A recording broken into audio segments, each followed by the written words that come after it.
3A. Mandiri. Aman diri, aman pasiennya, aman lingkungan. Lingkungan. Ada artinya satu-satunya. Ya, masing-masing itu punya artinya. Aman diri, kita harus siap dulu. Ya. Yang kedua, kita harus safety. Raka boleh minta tolong ambilin hesku nggak? Saya nggak bisa lihat kan. Sakit banget.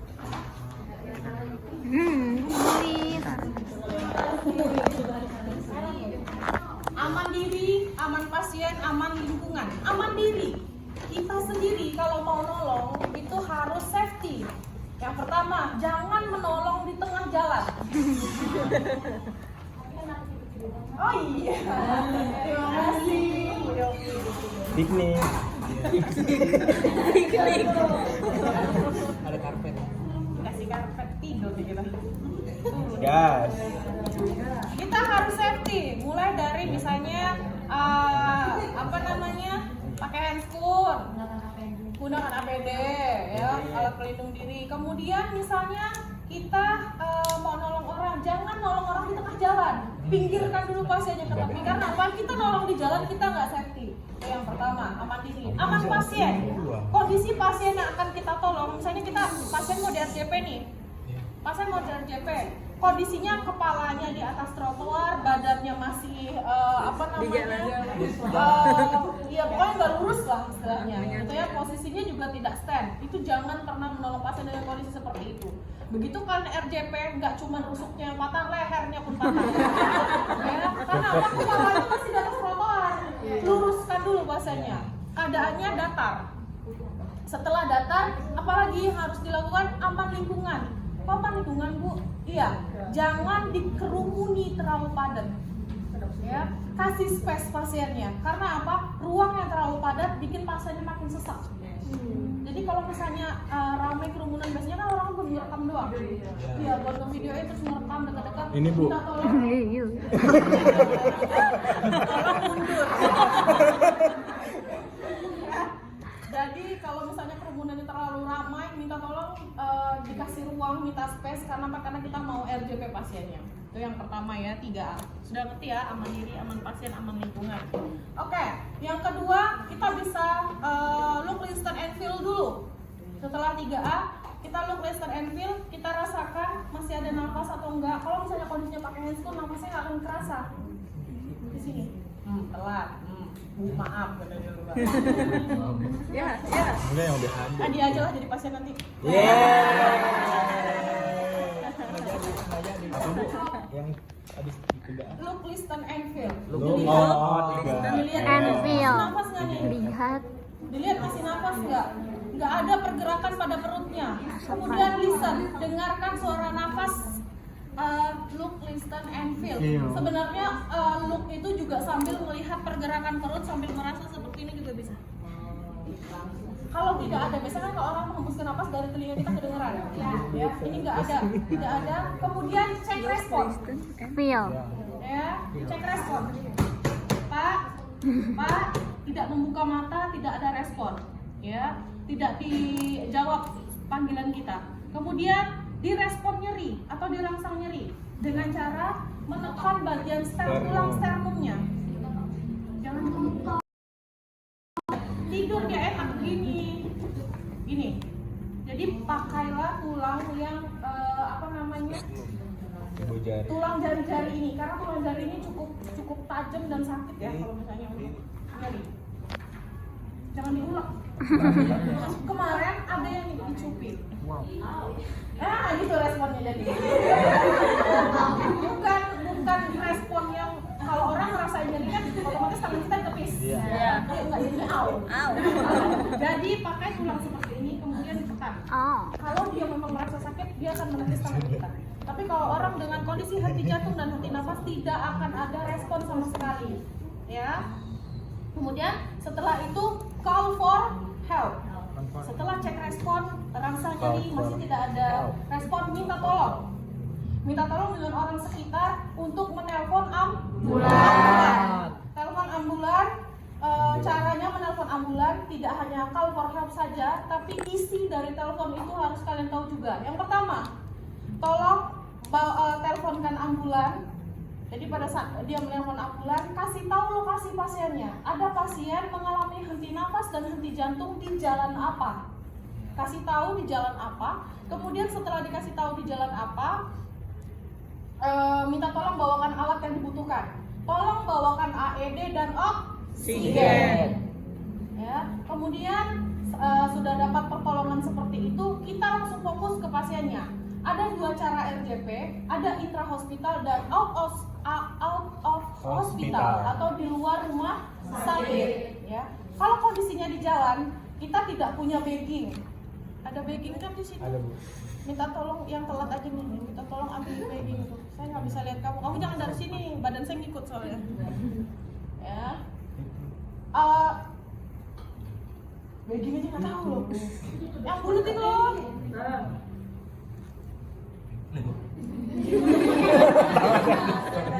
Kamu sengaja ya? Saya kan dari sini mintanya, dikasih dari sini. Ini bagging, udah dia.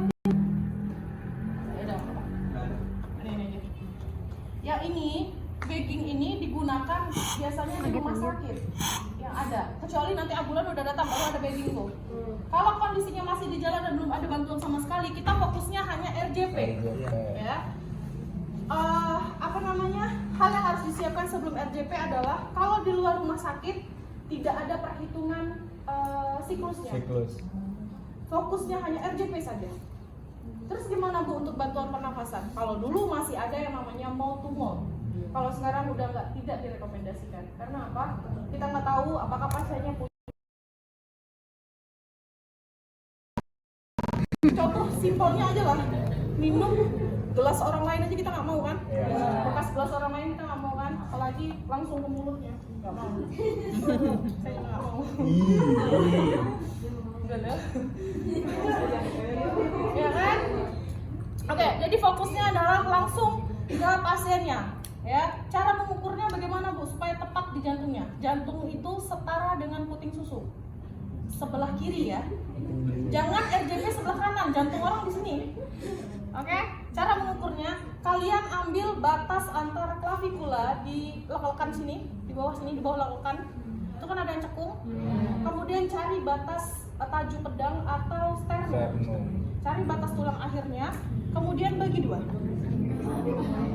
Itu akan tepat di jantung. Cari tangan yang dominan untuk memompa. Tangan yang memompa itu ada di bagian tumitnya tangan, ya. Posisinya jangan bengkok seperti ini kalau kayak males banget. Posisinya harus siap. Kuda-kudanya ada di kaki. Kuda-kudanya ada di kaki. Kalau mau RJP kayak gini, fokus lurus. Setelah merasa nyaman baru dorong. Oke, kalau di jalan itu nggak perlu gitu.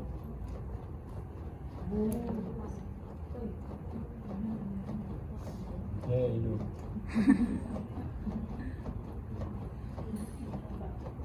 Kapan berhentinya Bu? Secapeknya.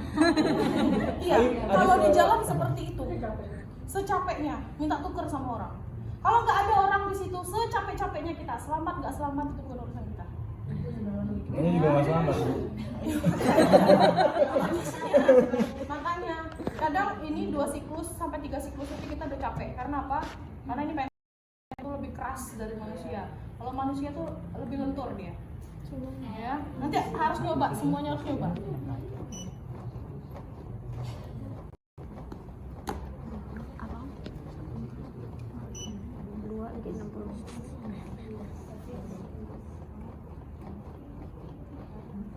Seperti itu. Jadi jangan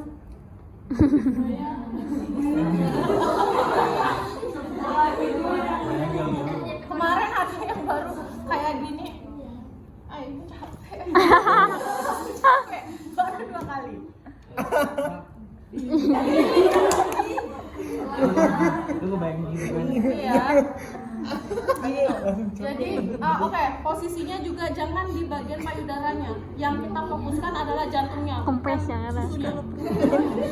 Ya, benar. Kemarin ada yang ujian OSCE yang di RJP susunya nggak hidup. Saya bilang, kamu RJP apa? Saya bilang, jantung bu. Yakin kamu itu jantung? Yakin bu. Sekarang tangan kamu di mana? Di susunya. Hilang susu dong. Saya bilang, yang dipompa jantungnya, bukan susunya. Tidak akan hidup orang kalau payudaranya yang dipompa. Saya bilang gitu. Dan itu tempatnya ada jantung di sini. Saking semangatnya.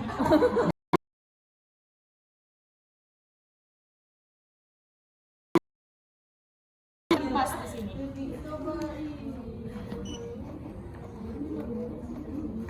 Kalau pas bunyi. Iya. Bu, ini indikatornya apa, Bu? Bunyi. Ini indikator apa, Bu?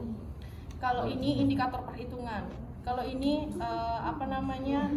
Begitu penghantaran kompresinya bagus atau enggak. Nah, ini menyala dan bunyinya. Itu aja. Kalau mau RJP di reset dulu. Oh. Gitu. Mengap nggak Bu?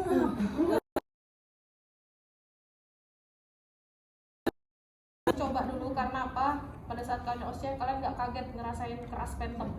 Jadi semuanya harus nyobain RJP ya. Kemudian bagaimana Bu penggunaan bagging?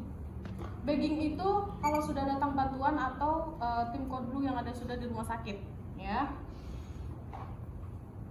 Penggunaannya tidak boleh ada ruang yang terbuka. Ya. Kan ada dagu orangnya seperti ini pada saat dipasangkan masker. Kalau dagunya seperti ini, maka si baggingnya harus ditegakkan. Jadi nggak boleh kayak gini, harus tegak seperti ini. Gunanya untuk apa? Supaya airway-nya kebuka. Jadi pada saat 28, 29, 30 RJP lagi. Jadi nggak boleh nunggu 28, 29, 30 tanya lagi. Dah. Jangan nanya lagi, langsung disambut. 28, ini kalau yang sudah di rumah sakit ya. 28, 29, 30. Jangan nanya lagi. Udah belum? Udah Itu nih, berapa? mulai ya. Itu berapa kali, Bu? 2 kali. 30 banding 2. Gitu. Kalau anak kecil 15 Ya. 30 banding 2. Si 2 Ada nih kemarin. pernapasan. 2 bagging. Ini soal.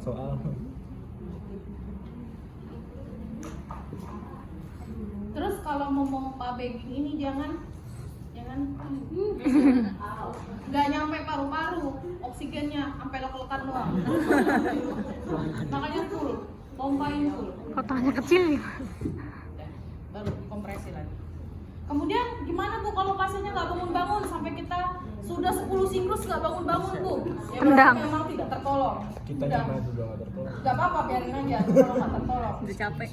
Iya, biarin aja. Tapi kalau misalnya sudah 6 siklus tiba-tiba dia bangun, apa yang harus kita lakukan? Posisi mantap. Posisi mantap. Seperti apa posisi mantap? Pasiennya akan Chill. dimiringkan, kemudian dia akan berbaring seperti ini dengan kondisi tangannya di bawah telinga. Iya. Posisinya Oh, sebelah cantik. kanan, jangan sebelah kiri. Kalau sebelah kanan, area jantungnya itu lega. Tapi kalau dimiringkan ke sebelah kiri, jantungnya terhimpit oleh badan. Maka itu akan sesak lagi nanti. Iya, ke kanan. Dianjurkan ke kanan supaya jantungnya lega, biar nggak sesak. Ya, oke?